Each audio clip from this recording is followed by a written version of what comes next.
Hello class, आज हम लोग ट्राई कार्बोक्सिलिक एसिड साइकिल के बारे में पढ़ने जा रहे हैं। तो इसको शॉर्ट फॉर्म में TCA साइकिल के भी नाम से जाना जाता है।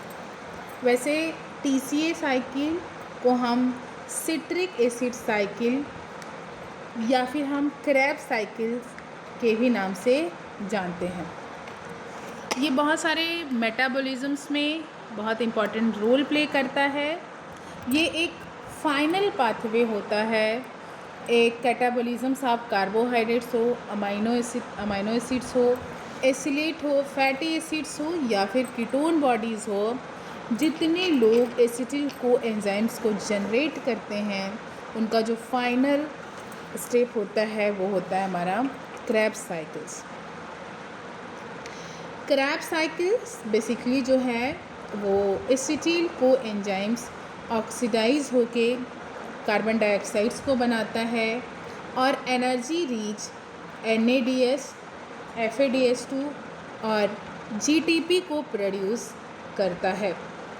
ये यूकैरियोट्स के माइटोकॉन्ड्रिया मैट्रिक्स में होता है और इनर माइटोकॉन्ड्रिया मेम्ब्रेन्स में जो है एक सक्सिनेट डिहाइड्रोजिनेज प्रेजेंट होता है। इसकी हमेशा शुरुआत एसिटिल को एंजाइम से होती है और एंड जो है मेन प्रोडक्ट जो है वो ऑक्जेलो एसिटेट का फॉर्मेशन होता है। बेसिकली TCA साइकिल्स में 2 कार्बोक्सिलिक एसिटिल को एंजाइम ऑक्सीडाइज्ड होके 2 मॉलिक्यूल्स ऑफ कार्बन डाइऑक्साइड्स, कुछ एनर्जी FADH,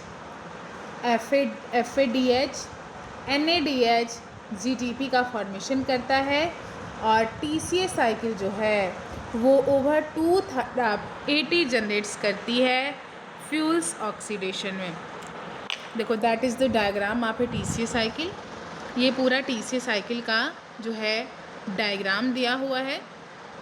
अब हम लोग देखेंगे कि बायोमेडिकल्स इम्पॉर्टेंस क्या है हमारे सिट्रिक साइकिल्स की। एक कॉमन फाइनल पाथवे होता है कार्बोहाइड्रेट, प्रोटीन, फैट्स का, जो कि 2 कार्बन वाले यूनिट्स एसिटिल कोएंजाइम्स का फॉर्मेशन करते हैं। एसिटिल कोएंजाइम्स ऑक्सीडाइज्ड होता है और ऑक्सीडाइज्ड होके कार्बन डाइऑक्साइड्स और H2O को देता है energy in the catabolisms process. Intermediate TCA cycles का एक मेजर्स रोल होता है फॉर्मेशन कुछ non essential amino acid, fatty acid synthesis, cholesterol synthesis और स्टेरॉयड सिंथेसिस एनाबॉलिक रोल्स के। अब हम लोग देखेंगे कि क्या क्या रिएक्शन होता है हमारे सिट्रिक एसिड साइकिल्स में। बेसिकली 4 स्टेप है जिसको इसमें सबसे ज़्यादा इम्पोर्टेंस दी जाती है।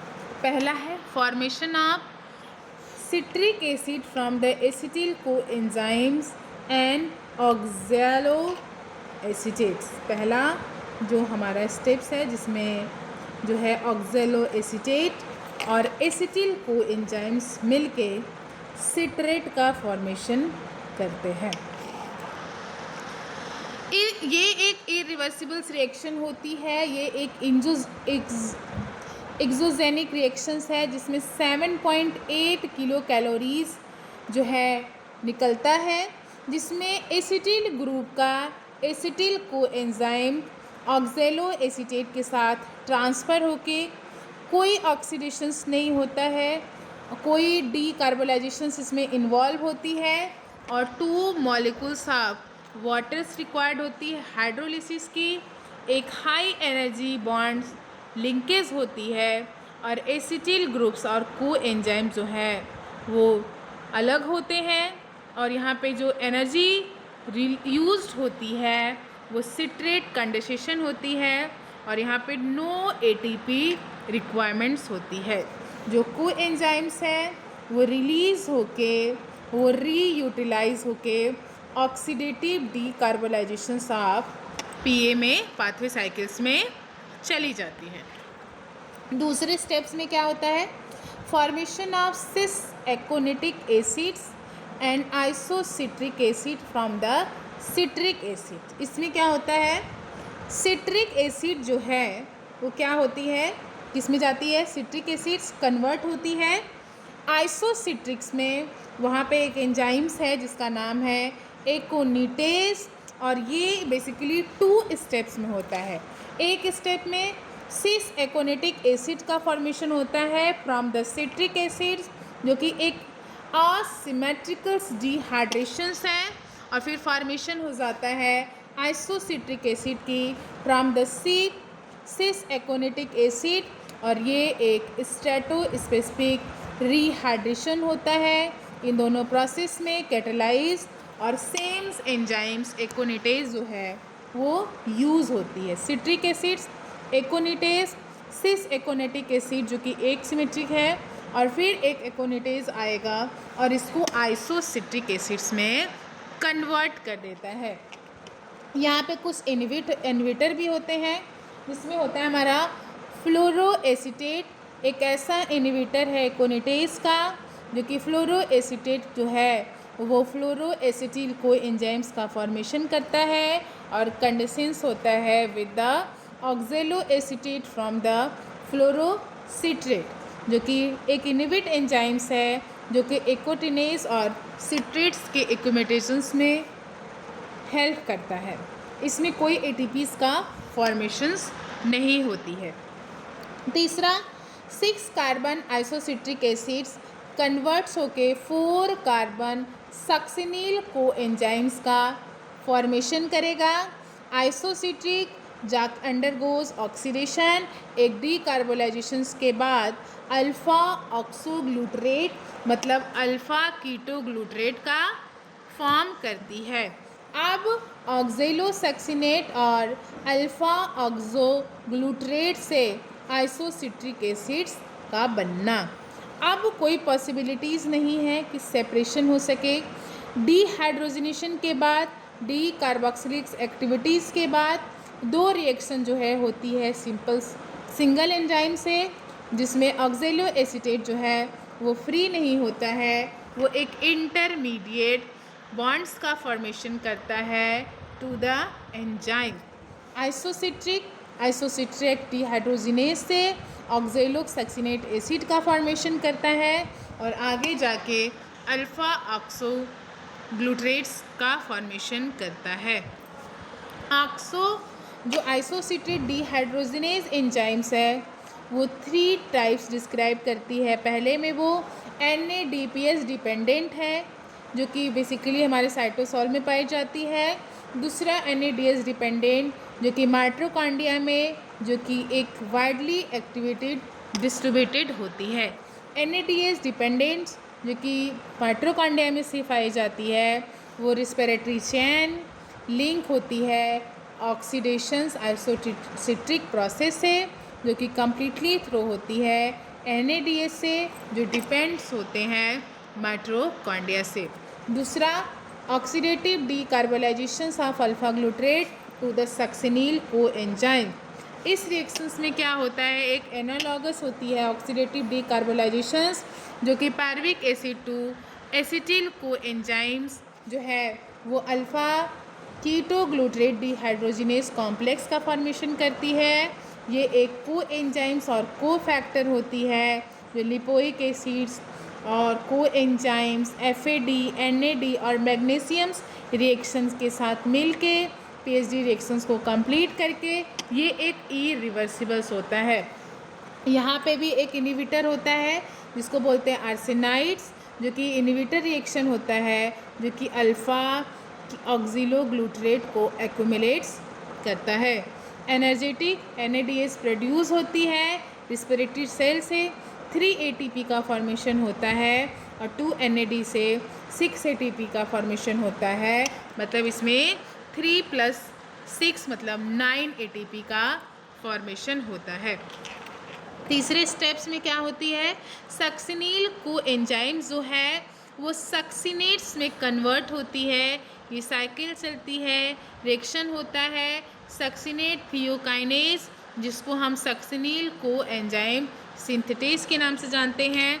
इस रिएक्शंस के लिए GTP की रिक्वायरमेंट्स होती है, जो कि PI के प्रेजेंस में GTP या फिर ITP का फॉर्मेशन होता है। इससे जो फ्री एनर्जी रिलीज होती है वो एक ऑक्सीडेटिव डी कार्बोलाइजेशन ऑफ अल्फ़ा ऑक्जेलोग्लूटरेट है, जो कि जनरेट्स करती है हाई एनर्जी बॉन्ड्स को और फॉर्मेशन करती है NADH का। अब को एंजाइम जो अल्फ़ा ऑक्जेलोग्लूटेट डिहाइड्रोजिन कॉम्प्लेक्स है वो एक आइडेंटिकल्स को एंजाइम्स को फैक्टर लिपोइक एसिड्स इन सब की फॉर्मेशंस को करता है।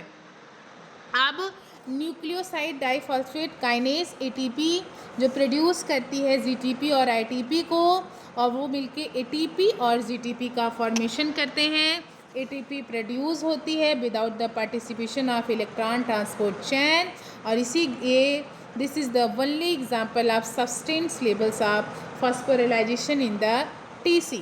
यहाँ पे 1 ATP प्रोड्यूस होती है और इसको 2 सक्सिनिल को एंजाइम्स 2 ATP को प्रोड्यूस करती हैं।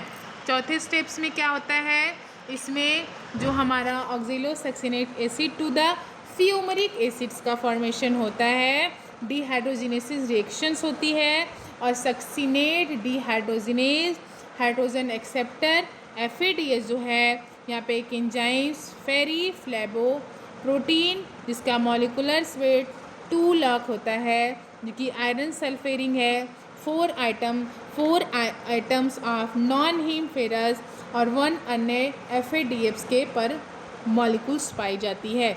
इस एंजाइम्स में दूसरे और भी एंजाइम्स TCA के जो है बॉन्ड्स करके inner surface of inner mitochondria surface में ऑक्सीडेटिव होता है। NADH2 through the ETCA cycles 3 ATP formation करती है, और यहाँ पे 6 ATP और इसका फॉर्मेशन हो जाता है। विटामिन्स का क्या रोल है TCA में, देखो 5B विटामिन जो है वो एसोसिएटेड होती हैं TCA साइकिल्स में, एनर्जी के फॉर्मेशंस में हेल्प करती हैं। राइबोफ्लेविन जो है वो फ्लेविनिन एडेनिन डाई न्यूक्लिएट एक को फैक्टर की तरह काम करता है, सक्सिनेट डिहाइड्रोजिनेज एंजाइम्स की तरह। नियासिन जो है वो एक निकोटिनामाइड्स एडेनिन डाई न्यूक्लियोटाइड जो electron transport from the isocitrate dehydrogenase और अल्फा कीटोग्लूटेट डिहाइड्रोजिनेट और मैलेट डिहाइड्रोजिनेज में हेल्प करती है। थायमिन जो कि एक थायमिन डाइफॉस्फेट जो कि को एंजाइम्स होती है, वो डीकार्बोलाइजेशन ऑफ अल्फा कीटोग्लूटरेट और डिहाइड्रोजिनेज रिएक्शंस में हेल्प करती है। लिपोइक एसिड एक को एंजाइम्स होती है जो अल्फा कीटोग्लूटरेट डिहाइड्रोजिनेज रिएक्शंस में हेल्प करती है। एक होता है पेंटोथेनिक एसिड्स जो कि को एंजाइम्स A की तरह काम करती है, जो कि कार्बोक्सिलिक एसिड्स की रिड्यूस में एक्टिवेट करती है, जैसे एसिटिल को एंजाइम्स या फिर सक्सिनिल को एंजाइम्स। अब आता है बात कि TCA में पूरी कितने ज़्यादा ATP का फॉर्मेशन होता है। देखो जब आइसोसिट्रेट डिहाइड्रोजिनेज हुआ तो दो NAD प्लस में मतलब 6 ATP का फॉर्मेशन हुआ।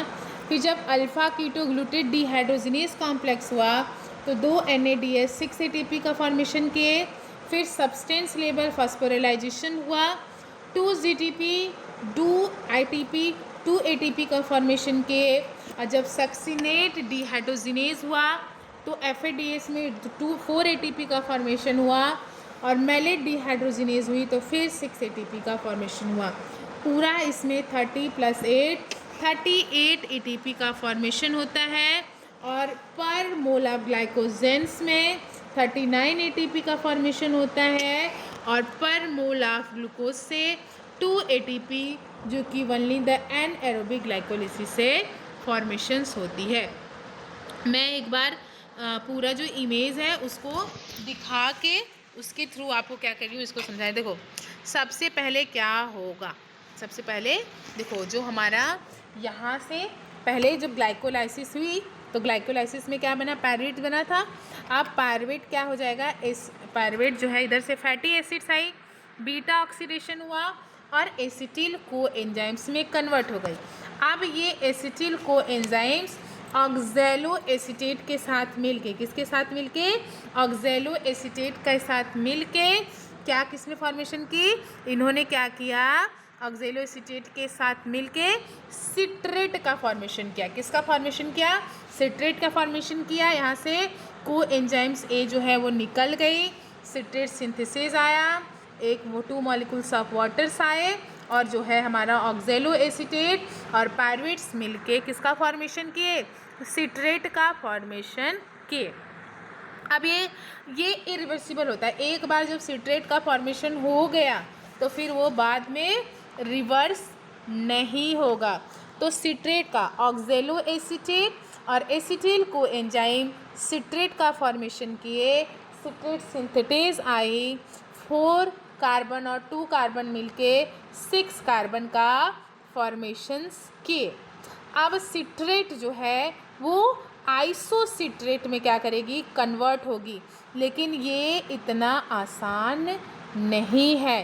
पहले citrates in the presence of aconitase एक वाटर्स मॉलिक्यूल्स को निकाल के फेरस में पहले को अपने को 6 एकोनिटेज में कन्वर्ट करेगी, फिर एक बार फिर एकोनिटेज आएगा, फिर आइसोसिट्रेट का फॉर्मेशंस होगी।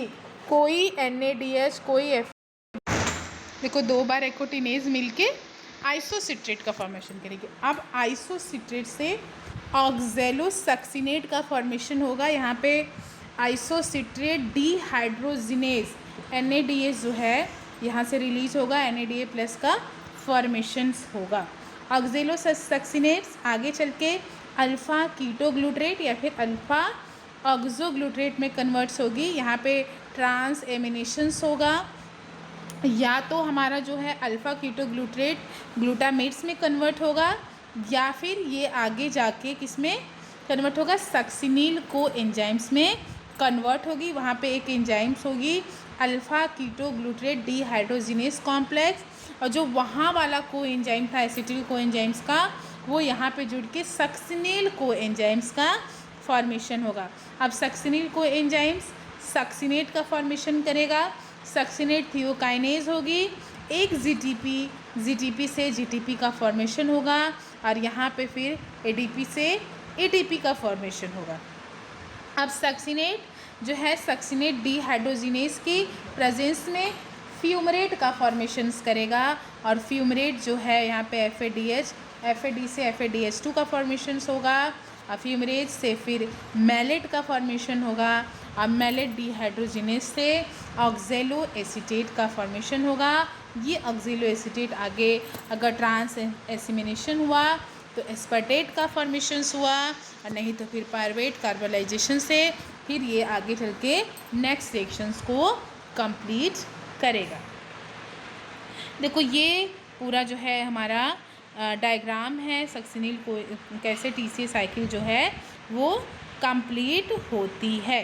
ठीक है, अब मैंने एक अब समराइजेशंस आप लोगों को इस TCA साइकिल का देती हूँ, पूरा समराइज्ड करती हूँ मैं TCA साइकिल को, कि TCA साइकिल जो है पूरा समराइजेशंस कैसे होता है। देखो बेसिकली जैसे ही TCA साइकिल को हम किस नाम से जानते हैं? सिट्रिक एसिड साइकिल्स या फिर क्रेव साइकिल्स भी कहा जाता है। ये एक एनारोबिक्स मेटाबॉलिज्म्स का मेजर पाथवे है, जिसमें एसिटिल को एंजाइम्स ऑक्सीडाइज्ड होके कार्बन डाइऑक्साइड्स बनाता है और एनर्जी नीच NADH FADH2 और GTP प्रोड्यूस होती है। यूकैरियोट्स में माइटोकॉन्ड्रिया के मैट्रिक्स में होती है। स्टार्ट होता है एसिटिल को एंजाइम से और फॉर्मेशन होती है ऑक्जेलो एसीटेट का। कार्बोहाइड्रेट हो, फैट हो या फिर प्रोटीन हो, वो TCA साइकिल्स में कहीं ना कहीं कनेक्ट होता है ग्लूकोज से पायरुवेट, पायरुवेट से एसिटिल को एंजाइम्स, और वहाँ से वो TCA साइकिल्स में कन्वर्ट होगी। फैटी एसिड्स का बीटा ऑक्सीडेशन होगा, वो भी एसिटिल को एंजाइम्स का फॉर्मेशन करेगी, और कुछ अमाइनो एसिड्स भी TCA साइकिल्स में इंटरमीडिएट होते हैं। एसिटिल को एंजाइम्स डायरेक्टली TCA साइकिल्स में इंटर करता है, वहाँ पे वो एसिटिल को एंजाइम्स और ऑक्जेलो एसीटेट मिलके सिट्रेट का फॉर्मेशन करते हैं, और फिर दूसरा स्टेप में क्या होता है? आइसोमेराइजेशन होती है। सिट्रेट आइसोसिट्रेट में एकोनिटेज का फॉर्मेशन होता है। एंजाइम जो है वो एकोनिटेज है, यहाँ पे कोई NADH FADH2 को प्रोड्यूस नहीं करता है। फर्स्ट ऑक्सीडेशन डीकार्बोलाइजेशन होती है। Isocitrate alpha ketoglutarate isocitrate dehydrogenase का फॉर्मेशन करती है। FADH और कार्बन डाइऑक्साइड यहाँ से रिलीज होता है। ये एक रेगुलेटरी एंजाइम्स है, आइसोसिट्रेट डिहाइड्रोजिनेज। फिर सेकेंड ऑक्सीडेशन और डीकार्बोलाइजेशन होता है। अल्फा कीटोग्लूट्रेट सक्सिनिल को एंजाइम्स में कन्वर्ट होगी और यहाँ पे अल्फा ग्लूटोमेट डिहाइड्रोजिनेज कॉम्प्लेक्स होगा। यहाँ पे FADH और CO2 का फॉर्मेशन होता है। इस रिएक्शंस को हम इरिवर्सिबल्स भी कहते हैं। तीसरे में क्या होता है, सब्सटेंस लेबल्स फॉस्फोरिलाइजेशन होगा। सक्सिनिल को एंजाइम्स सक्सिनेट का फॉर्मेशन करेगी। सक्सिनिल को एंजाइम सिंथेटेज होगा, GTP का फॉर्मेशन होगा और यही GTP आगे चल के ATP में कन्वर्ट हो जाएगी। फिर जो हमारा छठा स्टेप है जिसमें ऑक्सीडेशन होगा, सक्सिनेट फ्यूमरेट जो है वो सक्सिनिल डिहाइड्रोजिनेज के एंजाइम्स में FADH का फॉर्मेशंस करेगी, फ्यूमरेट का फॉर्मेशंस होगा। ये एक सक्सिनेट डिहाइड्रोजिनेज कॉम्प्लेक्स सेकेंड का जो है वो इलेक्ट्रॉन ट्रांसपोर्ट चेन भी होता है। फिर हाइड्रेशंस होगा, ये फ्यूमरेट्स किस में कन्वर्ट होगी, मैलेट्स में, एक enzymes fumarase, water is added होगा। फिर होगा ऑक्सीडेशंस, मैलेट ऑक्जेलो एसीटेट में कन्वर्ट होगी। एंजाइम्स जो होगी वो क्या होगी, मैलेट डिहाइड्रोजिनेशन और NADH बनेगा। और इसमें पूरी की पूरी ये जो हमारा ऑक्जेलो एसीटेट है वो रीजनरेट होके दूसरी TDA साइकिल को चलाएगा। अगर इसमें देखो तो एक एसिटिल को एंजाइम से 3 NADH, एक FADH, एक GTP और 2 कार्बन डाइऑक्साइड का फॉर्मेशन हो रहा है। तो 3 NADH मतलब 7.5 ATP, एक FADH से 1.5 ATP और एक GTP से 1 ATP का फॉर्मेशन होता है। पूरा 10 ATP पर एसिटिल को एंजाइम से बनती है और एक ग्लूकोज से 2 एसिटिल को एंजाइम्स का फॉर्मेशन होता है। मतलब 20 ATP जो है वो यहाँ पे जो है प्रोड्यूस होगी। बेसिकली इसको रेगुलेट्स कौन करता है, सिट्रेट सिंथेसिस। जो इसको रेगुलेटरी पॉइंट्स होती है वो सिट्रेट सिंथेसिस में इनहिबिट करता है ADP, NADH और सक्सिनिल को एंजाइम्स। आइसोसिट्रेट डिहाइड्रोजिनेज को एक्टिवेट होता है ADP और कैल्शियम से और इनहिबिट होता है ATP और NADH से। अल्फा कीटोग्लूटाडिहाइड्रोजिनेज में एक्टिवेट होता है कैल्शियम्स के थ्रू, इनहिबिट होता है ATP, NADH और सक्सिनिल को एंजाइम्स के थ्रू। अगर हाई एनर्जी है तो TCA स्लो हो जाएगी, अगर लो एनर्जी है तो TCA जो है वो बहुत एक्टिव हो जाएगी। कुछ इम्पॉर्टेंट चीज़ है TCA साइकिल्स में, जो एनर्जी प्रोडक्शन होता है वो NADH और FADH जो कि इलेक्ट्रॉन ट्रांसपोर्ट प्रोवाइड करती है और ATP का फॉर्मेशन होता है। MP बायोपिक पाथवे है, मतलब TCA साइकिल कैटाबोलिक और एनाबोलिक दोनों फंक्शंस में काम करता है। और इसमें कुछ प्रीकर्सर्स हैं, सिट्रेट फैटी एसिड की सिंथेसाइज के लिए, alpha ketoglutarate amino acid synthesis, succinyl को एंजाइम हीम की सिंथेसिस और ऑक्जेलो एसीटेट जो है वो amino acid glucose related pathway को करता है। इसको याद करने के लिए देखो कुछ इसमें से क्विक रिवीजन है। TCA साइकिल का मेन साइट माइटोकॉन्ड्रिया मैट्रिक्स है। TCA साइकिल जो एंट्री कहाँ करती है, एसिटिल को एंजाइम्स में। एक एसिटिल को एंजाइम्स कितने NADH को बनाता है, 3 को। FADH की किस स्टेप पे आता है, सक्सिनिल जब फ्यूमरेट्स में कन्वर्ट होता है तब FADH का फॉर्मेशन होता है। TCA साइकिल्स में कितनी ATP पर एसिटिल को एंजाइम्स बनती है, तो 10। तो TCA साइकिल्स एक एसिटिल को एंजाइम्स का कंप्लीट ऑक्सीडेशन पाथवे है। NADH, FADH और GTP जनरेट करता है और कार्बोहाइड्रेट, फैट और प्रोटीन मेटाबॉलिज्म्स को कनेक्ट करता है। तो आज की क्लास में यहीं पे एंड करती हूँ। Next day with the next topic.